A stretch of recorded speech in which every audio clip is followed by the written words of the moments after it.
मक्का फतह किया मेरे नबी ने, तो एक सहाबी आगे बढ़े और जोश में कहने लगे, अल यौम यौमुल मज़हमा, आज का दिन बदला लेने का दिन है। इन लोगों ने बहुत सताया, मक्का से बेघर कर दिया, जुल्म का पहाड़ तोड़ा, आज इन सब से बदला लिया जाएगा। जब एक सहाबी ने आवाज़ बुलंद की, अल यौम यौमुल मज़हमा, आज का दिन बदला लेने का दिन है, तो मेरे पैगंबर ने क्या फरमाया? अपने सहाबी को पीछे किया, कहा, ला अल यौमुल मज़हमा, आज का दिन बदला लेने का दिन नहीं है, बल अल यौम यौमुल मरहमा, आज का दिन तो रहमत का दिन है। मेरे पैगंबर फरमाते हैं, आज का दिन तो रहमत का दिन है। जब सरकार ने रहमत का पैगाम सुनाया तो जो नहीं आए थे वो भी आकर के नबी का कलमा पढ़े और मुसलमान हो गए। बड़ा सीटी बंद करो भैया, एक दफ़ा जब सही बोलने लगे तब न छेड़ो बेटा। हेलो, अब रहने दो, कुछ न बोलना, बहुत अच्छा बोलना है। ये है मेरे पैगंबर के सुलह की बरकत। तो ऐ लोगों, जब कोई मामला आए तो जिद न करो, किसी मामले पे चार आदमी समझाएं तो मान जाओ। हो सकता है उसी सुलह में अल्लाह ताला तुम्हारी कामयाबी दे दे, और मेरे नबी की सुन्नत भी है। लेकिन आज जत्ते दो आदमी झगड़ा करते हो, जत्ते बचावे लागो वत्ते उनके जोश बाढ़त। बोलो, अभी सीतापुर गए तकरीर करने, यहाँ तो औरतें पीछे हैं, वहाँ ऐसे मर्द थे, इधर औरतें थी। तकरीर कर रहा था, हम पता नहीं मेहरबान मकाब हुआ, दोनों झोंटा पकड़ ऊपर कैली। अब उनके झोंटा छोड़ावे, लेकिन छोड़े नहीं, जैसे सड़वे नहीं भिड़ी आ जाते रोड पर, चाहे जत्ता मारो लेकिन हटत नहीं है। दो औरतों ने पूरा जलसा खराब कर दिया। सुलह में अल्लाह की मसलिहत होती है। हदीस पाक में अन अब्दुल्लाह इब्न अब्बास क़ाला क़ाला रसूलुल्लाह सल्लल्लाहु अलैहि वसल्लम, हज़रत अब्दुल्लाह बिन अब्बास रवायत करते हैं, फरमाते अल्लाह के रसूल ने इरशाद फरमाया, लैसल किज़्ज़ाबो, वो झूठा नहीं है। कौन? अल्लज़ी युस्लिहु बैनन नास, वो जो लोगों के दरमियान में सुलह करे। इसको बंद कर दो, ये सुभान अल्लाह वाला बंद कर दो भैया। हाँ ठीक है, ठीक। सरकार फरमाते वो झूठा नहीं है, अल्लज़ी युस्लिहु बैनन नासी, जो झूठ बोलकर दो लोगों में सुलह करा दे। जैसे कहा नहीं, दो आदमी झगड़ा हो तो एक से जाओ कहा कि यार वो आदमी आपके लिए बहुत परेशान है, आपसे मिलना चाहता है, बहुत मोहब्बत करता है, जबकि वो कुछ ना कही सो। तो कि दूसरे से जाओ कहो यार वो आपकी बड़ी तारीफ़ करता है, यार वो आपसे बड़ी मोहब्बत करता है, झूठे के। अब ऐसा करके दोनों को आपने मिला दिया, तो सरकार फरमाते वो झूठा नहीं है, बल हुआ यक़ूलु खैरुन, बल्कि वो तो अच्छी बोली बोल रहा है, वो झूठा नहीं है। सुलाहियत में खुदा भी राज़ी और खुदा का रसूल भी राज़ी। सुलह कर लो, कहीं मुकदमा चल रहा हो तो सुलह कर लो, अपने नबी की उस सुन्नत को जिंदा कर दो, और सुलह कर लोगे तो इंशाअल्लाह ताला कामयाबी तुम्हारे लिए है ही है 100%। लेकिन आज लोग कुछ जिद्दी होते, जिद कर लेते ना, चाहे जब तक ना, जिद्दी का अंजाम बहुत ख़राब होता है। बताते हैं मोहब्बतुल मुस्तफ़ा आज़मी अलैहिर्रहमा अपनी किताब में लिखते हैं कि एक नवाब साहब थे और उनके नौकर रहे, उसका नाम रहे बुद्धुआ। एक दिन नवाब साहब बुद्धू से कहें, बुद्धू यार ससुराल से दावत आई, ससुराल चलना था। बुद्धू कहीं चलो चला जाए। तो नवाब साहब कहें यार हमारा पैजामा बहुत गंदा है। तो बुद्धू कहें हमारा पैजामा साफ रखा है, आप हमारा पहन लो, हम आपके पहन ले, हम नौकर आदमी गंदा भी चलिए। नवाब साहब कहें नहीं यार, अगर ससुराल में पता चलेगा कि नवाब अपने बुद्धू पैजामा पहन के आए हैं तो कितनी बड़ी बेइज्जती हुई। बुद्धू कहें पहनो, जब हमारा पैजामा है हम न बताइए तो कोई कैसे जाने। तो नवाब साहब कहें ध्यान रखना। कहें हाँ पहनो। पहना दिया बुद्धू ने अपना पैजामा, और नवाब का पैजामा खुद पहन लिया। नवाब साहब जब ससुराल पहुँचे तो उनके लिए तो दरवाज़ा खुल गया, अंदर चले गए। और बुद्धू के लिए बरामदा में चार पई पड़ी। गांव वाले ने पता चला नवाब साहब आए हैं, तो कुछ लोग मिले के लिए आए। जब मिले आए तो बुद्धू बाहर, तो बुद्धू से पूछें, बुद्धू भाई नवाब साहब कहाँ हैं? तो बुद्धू कहा था, अगर नवाब साहब से मिले थे तो अंदर चले जाओ, और अगर उनके पैजामा से मिले आए तो इधर मिल लो। तो अब लोग ताज्जुब, कहीं ये कौन सी बात रही? कहीं बात ऐसे है, अगर उनसे मिले आए तो अंदर चले जाओ, अगर उनके पैजामा से मिले आए तो इधर मिल लो।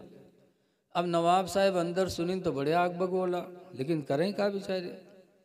जब लोग गए मुलाकात करके चले गए तो नवाब साहब निकले, डांटे लगे, कहीं बदतमीज उठाई गिरा, नालायक कहेगा, तूने मेरी बेइज्जती कर दी।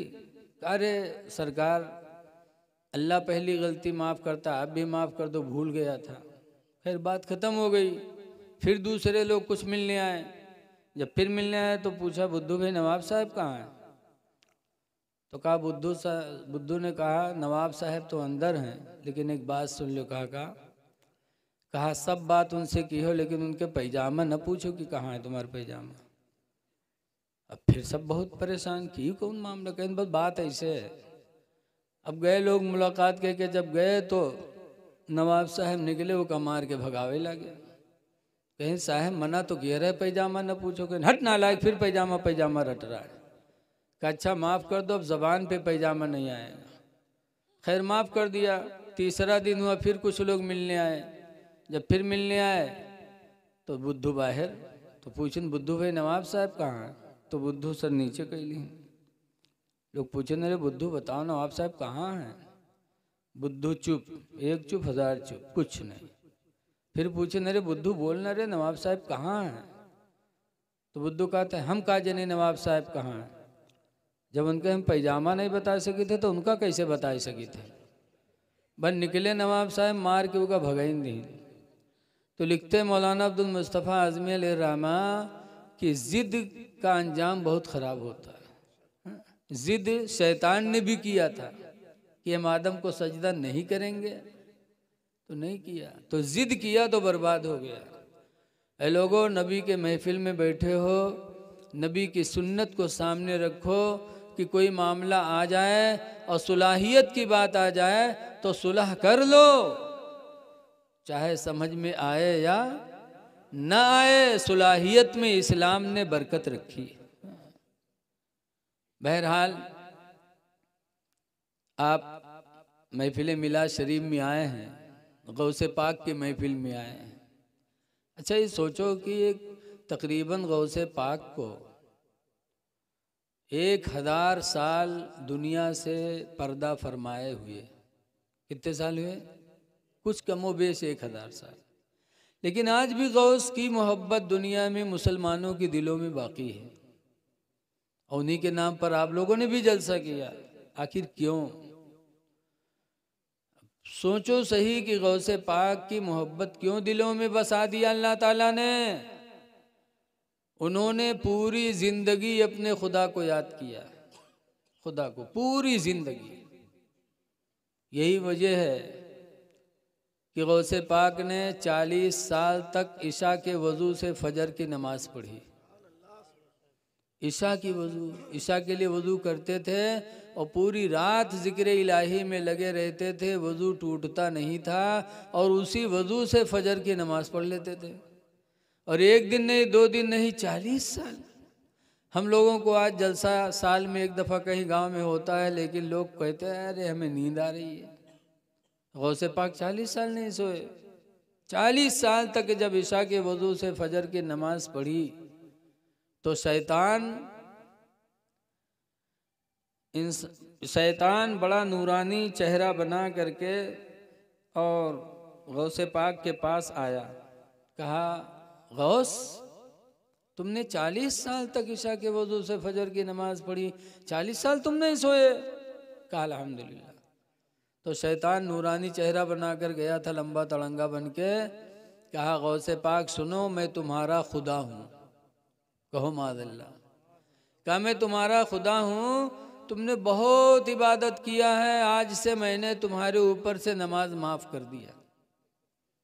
तो बेल गांव के आदमी हो तो कहा था भैया बहुत मेहनत किया है, बहुत पढ़े। लेकिन गौसे पाक ने क्या कहा, जब उसने कहा कि मैं खुदा हूँ, तुमने बड़ी नमाज़ें पढ़ी, मैंने आज तुम्हारे ऊपर से नमाज़ें माफ़ कर दी, तो गौसे आदम क्या फरमाते हैं, ला हौला वला कुव्वता इल्ला बिल्लाह, तू खुदा नहीं है, तू शैतान है। जब नमाज अल्लाह ने मेरे पैगंबर को माफ़ नहीं किया तो हम उनके उम्मती हैं, हमें नमाज कैसे माफ़ कर देगा खुदा। तब शैतान खिलखिला के हंस के भागा। अब लोगों सोचो कि गौसे पाक ने क्या फरमाया कि जब मेरे पैगंबर को नमाज माफ़ नहीं तो हमको कैसे माफ़ हो सकती है? और आज हम उनके मानने वाले नमाजों को छोड़ रहे हैं, मस्जिदों को छोड़ रहे हैं, और मस्जिद में कभी जाते भी हैं तो किस तरह, जैसे पाए, जैसे कपड़ा, जैसे हालत वैसे पहुंच गए। ऐ लोगों, मस्जिदों में जाओ तो किस तरह जाओ। अल्लाह फरमाता है कुरान हकीम में, खुज़ू ज़ीनतकुम इंद कुल्ली मस्जिद, मस्जिद हर मर्तबा मस्जिद में जाने के वक्त तुम बनाओ संवार कर दिया करो। जीनत का लफ्ज़ कुरान में आया, जीनत माने बनाओ संवार। खुज़ू ज़ीनतकुम, बनाओ संवार कर लो, इंद कुल्ली मस्जिद, हर मस्जिद में जाने के वक्त। क्यों? इसलिए कि जैसे तुम अपने दोस्त से मिलने जाते हो तो नहा के जाते हो, कपड़ा बदल के जाते हो, तेल लगा करके, सुरमा लगा करके कि मैं दोस्त से मिलने जा रहा हूँ। अल्लाह के नबी फरमाते हैं, लोगों तुम दुनिया के दोस्त से मिलने जाते हो बन संवर करके, और मस्जिद में तुम अपने हकीकी दोस्त खुदा से मिलने जा रहे हो। मस्जिद में तुम्हारा रब तुमसे मिलता है, जो हकीकी दोस्त है तुम्हारा। तो जब अपने हकीकी दोस्त से मिलने जाओ तो बन संवर के जाओ, बन संवर के जाओ, कपड़े भी सही, सूरत भी सही, बन संवर के जाओ। लेकिन आज कुछ लोग ऐसे हैं जो जइहें वो पहुँची हैं, टोपी कहूँ पड़ी है, आस्तीन कहूँ सिमटी है, सीना खुला है, पहुँचे बस अल्लाह अकबर, बांध ली नहीं से, लागत है हाथ टूट गए पकड़े ठाड़। अरे सुन्नते नबवी को छोड़ दिया। मस्जिद में जाओ तो वज़ू बना के पहले अपने कतरात को बाहर झाड़ दो, मस्जिद के फर्श पर कोई कतरा न पड़े, मना है, सख्त मना है। उसके बाद खड़े हो सीधे, सोचो कि मैं अल्लाह को देख रहा हूँ, अल्लाह हमें देख रहा है। फिर खड़े हो सीधे ऐसे अल्लाहु अकबर। लेकिन बहुत से लोग जहीं नेत बनी है तो कहीं हैं अल्लाह, मालूम होता सल्ला करे जाते। सर झुकाना नीचे मकरू है, और हाथ ऐसे न करो, बल्कि हाथ किबले की तरफ हो, सीना बिल्कुल आदमी सीधा खड़ा हो, अल्लाहु अकबर, नाफ के नीचे हाथ ऐसे बांध लो। लेकिन देखा जाता है जब तक हिंदुस्तान में रही है तब तक यहाँ नियत बंदी है, और जहाँ सऊदिया के चक्कर मारी, दो एक दफ़ा गए हुआ से आए, बस फौरन अल्लाह हियाँ बंदी है। हियाँ काहे, ताकि लोग देखें तो जाने अरे यार हियाँ काहे बांधे थे, तब पूछिए तो कहीं हम सऊदी में ऐसे देखा रहे, यहाँ नियत बांधना। इमाम आदम अबू हनीफा रदी अल्लाह अन्हु ने 17 हदीसों से साबित किया है कि नाफ के नीचे बांधना ही नबियों की सुन्नत है। लेकिन अजीब हाल है, आजकल गुमराही का दौर है। गोंडा बस्ती में एक हाजी साहब थे, हाजी उमराव, बहुत नेक आदमी थे, लेकिन पढ़े लिखे कम रहा। एक जगह रिश्तेदारी में गए तो वहाँ नमाज के वक्त आएगा तो सोचिन पहले नमाज पढ़ी है तब खाना पीना खाई। हाजी उमराव साहब गए मस्जिद में, और वज़ू बनाने के बाद गए कि ला जमात से नमाज पढ़ ले गए, देखा तो जमात खड़ी थी, तो हुआ देखें कि सब हियाँ नियत बांधे हैं, इमाम का देखें तो इमामों ही बांधे। अब हाजी साहब बेचारे जाहिल आदमी सोचिन यार हम तो ज़िंदगी भर हियाँ बांधे हैं, और ये सब हियाँ बांधे हैं, अब हम क्या करिए। तो थोड़ी देर सोचिन वोचिन के बाद जमात में खड़े हो गए, और हाजी साहब नियत बांधें तो कहें अल्लाहु अकबर, अब हियाँ बांधें, अब अगल बगल वाले घूर घूर ऐसे ऐसे देखें, लेकिन हाजी साहब बेचारे बांधे रहे। जब नमाज ख़त्म भे, इमाम साहब सलाम फेरिन तो सब घूर घूर फिर देखे तो हाजी साहब कहते भैया काहे गुस्सा हो तुम लोग, क्या बात है? कहीं बुढ़ा कहीं का नमाज पढ़ता है कि मजाक करता है? कहीं काहे भैया, कहीं तू मुड़े काहे नियत बांधे? तो हाजी साहब कहें भैया जिंदगी गुजर के बुढ़ाए गए, लेकिन जहाँ गए हुआ ही नियत बांधे देखा, हम जिंदगी भर हियाँ बांधे, लेकिन आज तुमरे हियाँ हैं तो देखा तुम लोग हियाँ बांधे हो। तो हम सोचन कि मालूम जत्ते ऊँचे बांधो उतने ज़्यादा सवाब है कहा। तो हम कहने हम ही न बांध ली जो सब सवाब हमका मिले। तो चुप। तब हाजी साहब ने डांटा, कहा बदतमीज, रसूलुल्लाह का फरमान है कि मर्दों के ख्वाहिशात को अल्लाह ताला ने नाफ के नीचे पैदा फरमाया, लिहाजा मर्द हालत नमाज में अपने हाथ को नाफ के नीचे रखे ताकि उसका नफ्स दबा रहे, नमाज में गंदे ख्यालात न पैदा हों।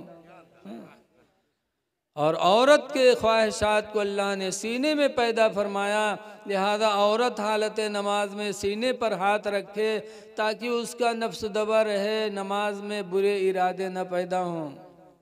और तुमरे सीने में अल्लाह का आधे से जो यहाँ बांधे ठाड़। तो आज अजीब हाल है।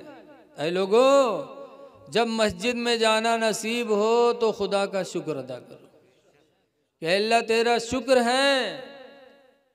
इसीलिए हदीस पाक में आज बहुत से लोग मस्जिद में जाई हैं जुम्मे के दिन, तो जाई हैं पहले बैठ जाई हैं, तब बैठ के तब खड़े हुए नमाज पढ़ी। जाके मस्जिद में बैठो ना।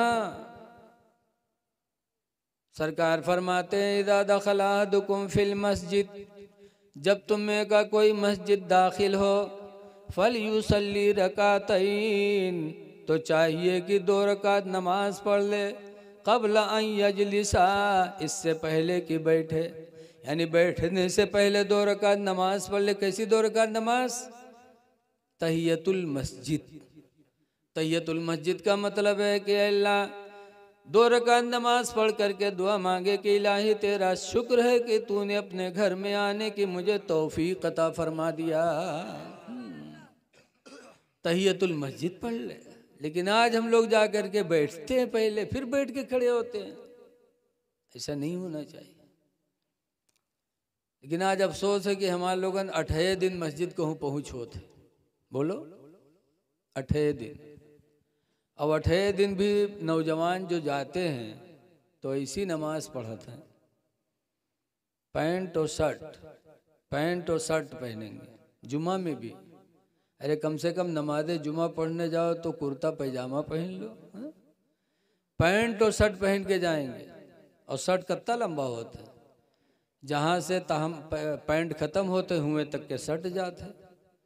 अब ऐसे नौजवान पंजगाना तो पढ़ते नहीं, जुम्मा के दिन जई हैं और के बाद पढ़ी हैं, और जब रुकू में यहाँ जई हैं तो शर्ट ऊपर खसकिए, पैंट नीचे खसक जी, 2 इंच दुकान खुल जाता है। और के बाद जब सजदम गए तो आधी दुकान खुल जाता है। अब बताओ तुम्हारी सतरे औरत खुल गई तो तुम्हारी नमाज टूटी कि नहीं टूटी? बोलो 1 इंच अगर सतरे औरत खुल गई तो नमाज आपकी गई? तो आपकी तो नमाज गई ही, और पीछे जो तुम्हारी दुकान देखा तो उके का हाल हुई बताओ, उके दिल की दुनिया कहाँ चली जी? तो तुमने अपनी भी नमाज बातिल किया और अपने पीछे वाले की भी नमाज को बातिल किया। ऐ नौजवानों, जुमा की नमाज बड़ी फजीलत रखती है। हदीस पाक में मेरे पैगंबर फरमाते हैं कि मेरे गरीब उम्मतियों का हज अल्लाह ताला ने नमाज जुमा में रखा है, कि जो मेरे गरीब उम्मती हैं हज नहीं कर पाते, दौलत नहीं है, वो गरीब उम्मती जब नमाज जुमा पढ़ने जाते हैं तो अल्लाह ताला नमाज जुमा में उनको हज का सवाब अता फरमाता है। लिहाजा नौजवानों, जब 8वें दिन मस्जिद में हाजिर हो तो कम से कम गुलाम नबी बन के जाओ, नबी के गुलाम बन के जाओ। और नबी के गुलाम आज नौजवान नहीं बनते, आज अंग्रेज़ों के गुलाम बनते। अभी गए गोंडा, कुछ दिनों पहले गोंडा गया था, तो एक आदमी हमको मोटरसाइकिल पे बिठाने आया। जब मोटरसाइकिल पर बैठा चला तो के पीछे हम बैठे रहे, तो के काने पर निगाह पड़ी तो काने में भुरकी पहने रहे। तो हम उसे कहा ये काहे पहने? तो कहा रे मौलाना साहब बम्बई के रहा, शौक लग रहा है तो छदाई पहन लिया। तो हम कहा तो नको छदाई ली थी, बुला कर पहन ली थी, उसका काहे नहीं पहने? वो हमने गुस्साए गवा, कही मौलाना तुम तो अजीब आदमी लागत है। हमने कहा बेटा मर्दों के लिए कान छेदाना नाक छेदाना हराम है। आज नौजवान मुसलमान होकर के और हराम काम करे, नाक छेदाए कान छेदाए। नाक छेदाने वाला कान छेदाने वाला लड़का लोगों के बीच में शरीफ नहीं समझा जाता बल्कि गुंडा और आवारा समझा जाता है। ए नौजवान बच्चों शरीफ बनो, इस तरह बनो कि जिस रास्ते से गुजर जाओ तुमको कोई देखे तो खुश हो कि कोई मुसलमान जा रहा है। हज़रत सैयदना अली शेर खुदा रदी अल्लाह ताला अन्हु एक दिन जा रहे थे। गिरजाघर यहूदियों का इबादत खाना था, उसमें एक पादड़ी रहता था। वो बैठा देख रहा था, हज़रत अली ऐसे नीचे करके सर जा रहे थे। तो पादड़ी आया उठ के, कहा आप कौन हैं? आप कोई नबी हैं? कहा नहीं नबी नहीं हूँ। कहा फरिश्ते हैं? कहा फरिश्ता भी नहीं हूँ। तो कहा क्या कोई नबी के दामाद हैं आप? कहा अल्हम्दुलिल्लाह मैं आखिरी नबी मोहम्मद का दामाद हूँ सल्लल्लाहु अलैहि वसल्लम। जब उसने सुना तो हज़रत अली का हाथ पकड़ा, कहा हाथ अपना दे दो। हज़रत अली का हाथ पकड़ा और कलमा पढ़ कर के मुसलमान हो गया। तो हज़रत अली फरमाते बात समझ में नहीं आती कि मैंने तुमसे कुछ कहा भी नहीं और आपने अपना धर्म छोड़ा और आपने कलमा पढ़ा, इस्लाम कबूल कर लिया। तो पादरी ने कहा था कि आप जब चल रहे थे तो आपके चलने का अंदाज कि आपकी निगाहें नीची हैं, आप नीचे निगाह करके जा रहे हैं, आपके चलने के अंदाज ही से मैंने समझ लिया कि कोई आम आदमी नहीं है, या तो नबी होगा या कोई फरिश्ता होगा या दामादे नबी होगा। तब हज़रत अली शेर खुदा फरमाते हैं कि मैं निगाह नीचे करके क्यों न चलूं? जिस पैगंबर पर मैं ईमान लाया उस पैगंबर पर अल्लाह ताला ने कुरान हकीम नाजिल फरमाया। उस कुरान के अंदर अल्लाह ताला ने हम मोमिनों को हुक्म दिया है, कुल्लिल मोमिनीना यगुद्दू मिन अबसारिहिम, ऐ नबी मोमिनों से कह दो कि जब चला करें तो अपनी निगाहों को नीची करके चला करें। तो इसलिए मैं निगाह नीची करके चलता हूँ। इसीलिए हदीस पाक में अल्लाह के रसूल फरमाते मामिन मुस्लिमिन, कोई मुसलमान ऐसा नहीं है यंज़ुरु इला इमरातिन महासिनिहा, कि जब किसी औरत के हुस्न पर निगाह उसकी पड़े।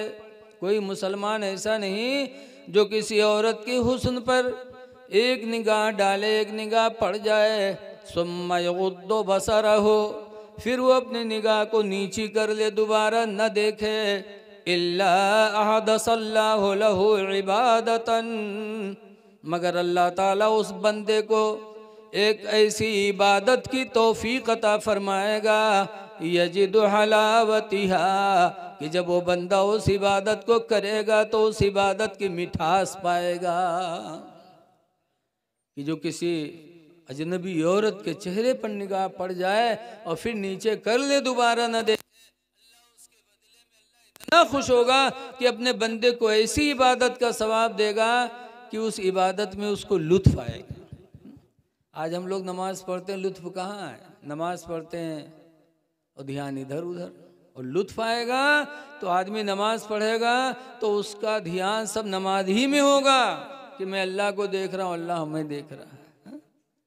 तो ये इबादत की तौफीक कब मिलेगी? जब आप अपनी निगाहों को बचाएंगे, किसी माँ बहन पर गलत निगाह नहीं डालेंगे तो अल्लाह ताला आपको इस इबादत की तौफीक देगा। हज की तौफीक देगा तो हज भी ऐसा करेंगे कि सिर्फ अल्लाह की रज़ा ही की नीयत होगी, दुनिया को दिखाने की नीयत नहीं होगी।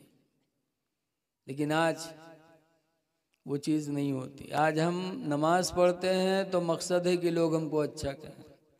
हज करते हैं तो लोग समझते हैं लोग हमको हाजी कहें, ये नहीं सोचते कि अल्लाह हमसे राज़ी हो जाए। इसीलिए मौलाना अब्दुल मुस्तफ़ा साहब आज़मी ने लिखा है कि दो लोग जा रहे थे, कहीं मुलाकात हो गई, दुआ सलाम हुआ, हाल चाल के बाद दोनों में से एक पूछें दूसरे से कि यार आपका नाम क्या है? तो कहा हाजी अब्दुल रहीम। तो हाजी अब्दुल रहीम उसे पूछे ना आपका नाम? तो कहा नमाजी अब्दुल करीम। तो जब उसने नमाजी अब्दुल करीम बताया तो हाजी साहब चौंके, कहीं नहीं नमाजी अब्दुल करीम कब से होगा? कहीं कहा है तुम जिंदगी में एक हज किए हो? तो हाजी अब्दुल रहीम कहा तो हम रोज़ाना 5 दफ़ा नमाज पढ़ी थे तो नमाज अब्दुल करीम नहीं कह सके थे? बताओ। हाँ, उसने कहा हज किया अल्लाह वास्ते नहीं, हज इसलिए किया कि ढिंढोरा पीट रहे हो। मैंने नाम पूछा था तो नाम अब्दुल रहीम बता देते, हाजी क्यों लगाया?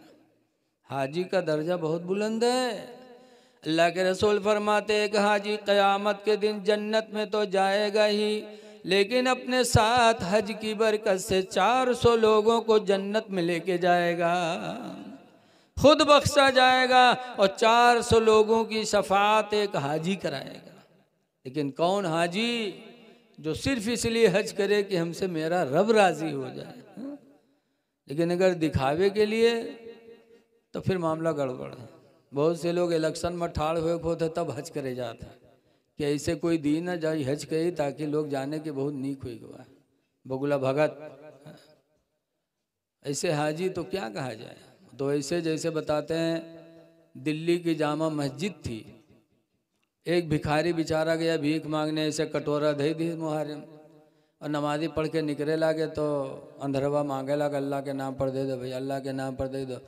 तो बहुत पहले की बात है, तो लोग निकले अठन्नी चवन्नी डाले चले जाए, और जब डाले खन्न से बोले तो अंधरवा कहे अल्लाह भला करे, अल्लाह भला करे।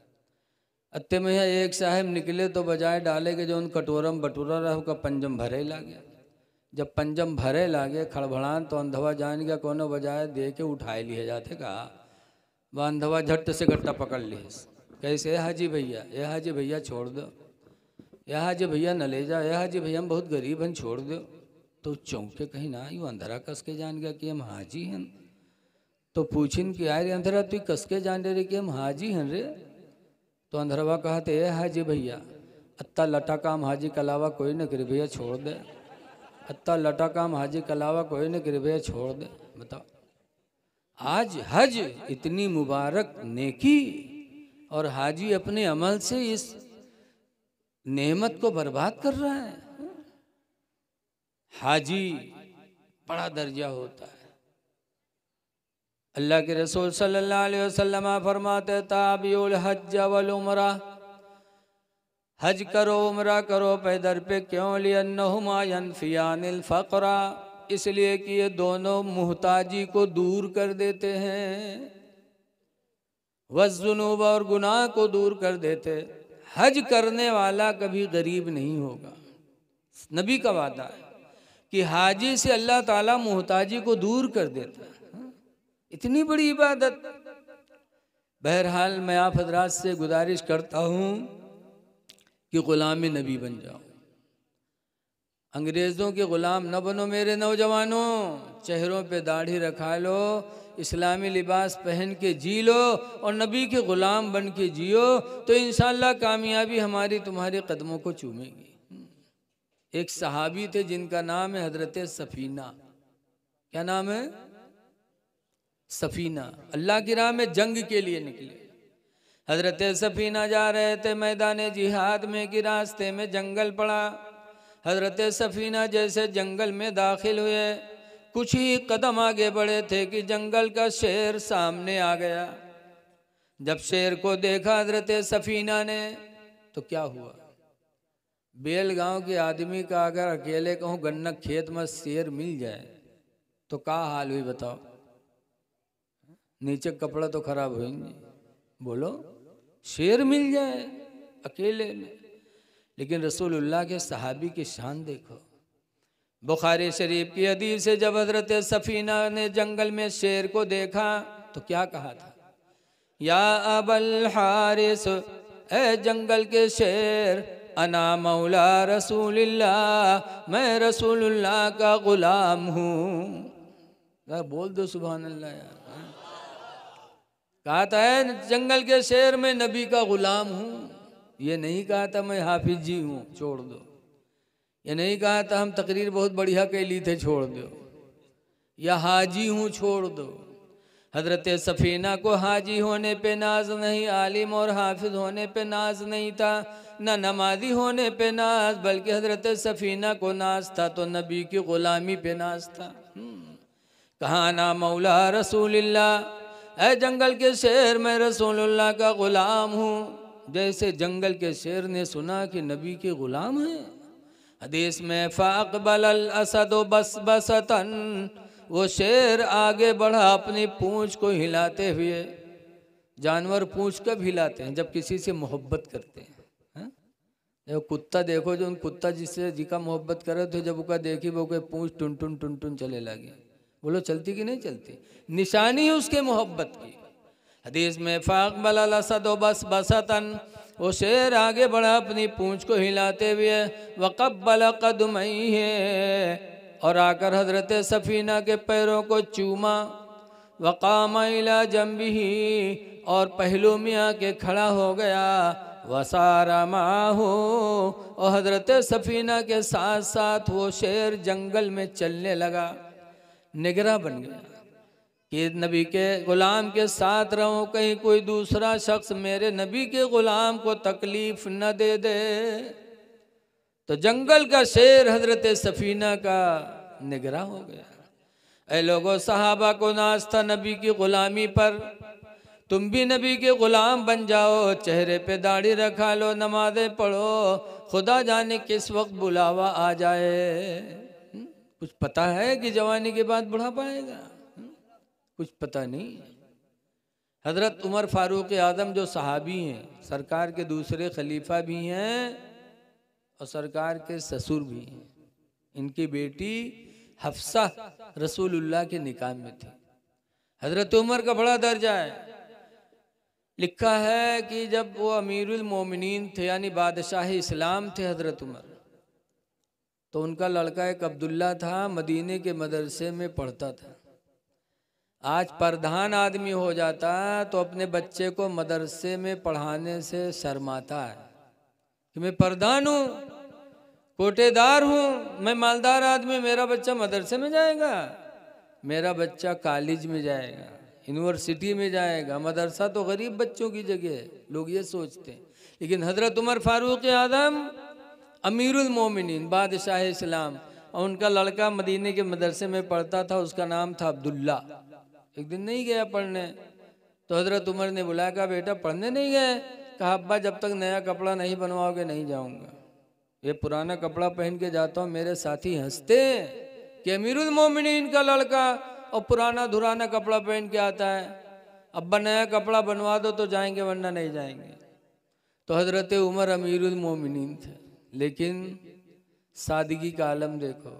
अपने नौकर से कहा, खादिम से, कि जाओ बैंक के मैनेजर से 4 रुपया ले आओ और कह दो 4 रुपया मेरे नाम पर उधार दे दे, जब मेरा महीना पूरा होगा तो मेरी तनख्वाह में से काट लेंगे। जब वो गया बैंक के मैनेजर से कहा, तो बैंक के मैनेजर ने कहा जाके उमर से कह दो कि इस महीना के मुकम्मल होने तक अपनी ज़िंदगी की ज़मानत लिख के दे दें। कहते महीना पूरा होगा तो तनख्वाह से ले लेंगे, खुदा जाने महीना पूरा हो कि ना हो, पता नहीं कि उनकी मौत आ जाए तो ये मुसलमानों का माल है कहाँ से आएगा। जाके उनसे कह दो कि ज़िंदगी इस महीने के मुकम्मल होने तक अपनी ज़िंदगी की ज़मानत लिख दें कि महीना पूरा होने से पहले उन्हें मौत नहीं आएगी, जाओ लिखवा लाओ तब देंगे। वो नौकर आया, हज़रत उमर के इंतज़ार में थे, कहा लाए? कहा हुजूर बैंक का मैनेजर कह रहा है कि जाके कह दो इस महीने के मुकम्मल होने तक अपनी ज़िंदगी की ज़मानत लिख के दे दें कि महीना पूरा होने से पहले आपको मौत नहीं आएगी तब देंगे वरना नहीं देंगे वो। तो हज़रत उमर ने क्या कहा? रवायतों में लिखा है कि हज़रत उमर ने अपने बेटे अब्दुल्ला को बुलाया करीब में और उनके सर पे हाथ रखा, रोने लगे। फरमाते हैं बेटा अब्दुल्ला जाओ पढ़ो, अल्लाह जिंदगी देगा, महीना पूरा हुआ, तनख्वाह मिली तो कपड़े बनेंगे। बैंक का मैनेजर मुझसे पूरे महीने की जिंदगी की जमानत मांग रहा है। खुदा जाने मैं तो अपने जिंदगी के एक लम्हे की भी जमानत नहीं दे सकता। पता नहीं किस वक्त बुलावा आ जाए। ये सहाबा थे जो हर वक्त मौत को याद करते थे, इसलिए वो गुनाहों से बचते थे। ऐ नौजवानों, मौत को याद करो। ये हिंदुस्तान में पहले अंग्रेज़ों की हुकूमत थी। अंग्रेज़ हिंदू मुसलमान सबको सताते थे, तो अंग्रेज़ों को भगाने के लिए जंग लड़ी गई। उस जंग में हिंदुस्तान के 16,000 आलिम कत्ल कर दिए गए। कितने आलिम कत्ल हुए? लोग कहते मौलवी मौलाना भागत हैं पहले। 16,000 आलिमों ने अपनी जान दी है हिंदुस्तान को आज़ाद कराने में। 16,000 में एक मौलाना थे मुरादाबाद के, जिनका नाम है किफ़ायतुल्लाह। मौलाना किफ़ायतुल्लाह को अंग्रेज़ों ने फांसी दिया था, कत्ल नहीं किया था, फांसी दिया था। जब फांसी के फंदे पे लेके गए, आखिरी वक्त था, तो अंग्रेज़ों ने पूछा था किफ़ायतुल्लाह, मौलाना आखिरी वक्त है, तुम्हारी कोई ख्वाहिश है? कोई ख्वाहिश हो तो बताओ। तो मौलाना किफ़ायतुल्लाह ने कहा था एक ख्वाहिश है। कहा क्या? कहा एक कलम दे दो और एक कागज़ दे दो। तब अंग्रेज़ों ने एक कलम दिया था, एक कागज़ दिया था। तब मौलाना किफ़ायतुल्लाह फांसी पे चढ़ते चढ़ते उन्होंने कागज़ पे एक तहरीर लिखी थी। क्या लिखी थी? उन्होंने समझाया था कि अंग्रेज़ों, तुम समझते हो कि हमें फांसी दे दोगे तो तुम दुनिया में हमेशा रहोगे। लिखा था।